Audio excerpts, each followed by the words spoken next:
Келе ғой балам, үйретейін.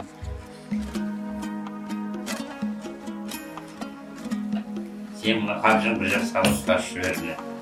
Қамшыны ұстап жіберіне. О, ұстап отыр.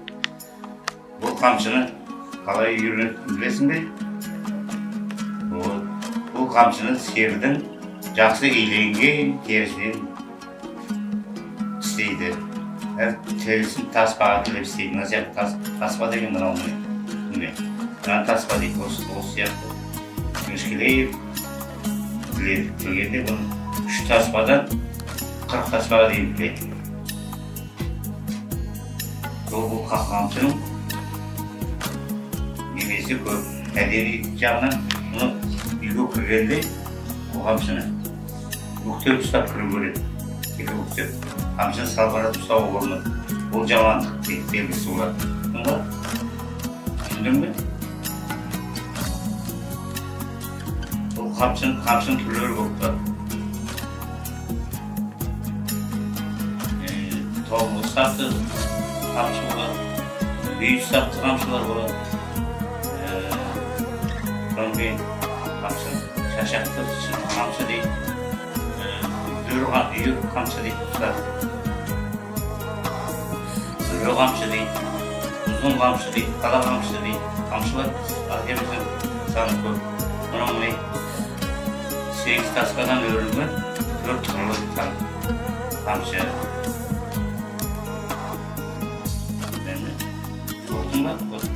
Атасы отбасындағы құндылықтарды осылай немеремізге үйреткен жөн болады. Баламыздың жақсы болып, азамат болып өсуіне. Сәжейме қолбағымды жоғалтып алдым. Қолбағымды жоғалтып алдың ба бұлда? Олай болса мен сана қолбақ тоқып берейін.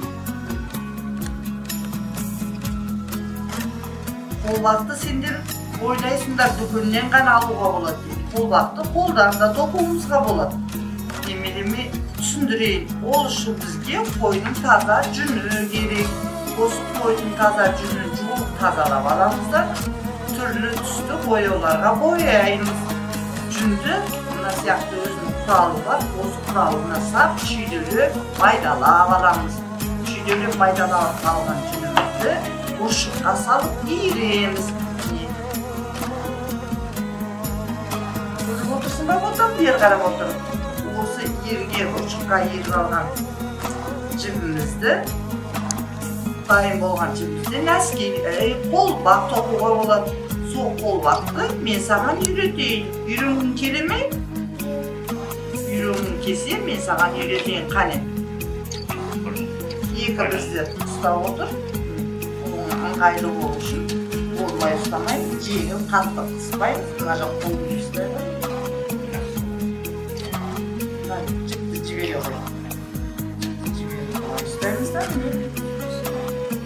Bir bizde katlı tutamızda екінші bizde çekti alıp öyle oturamız böyle.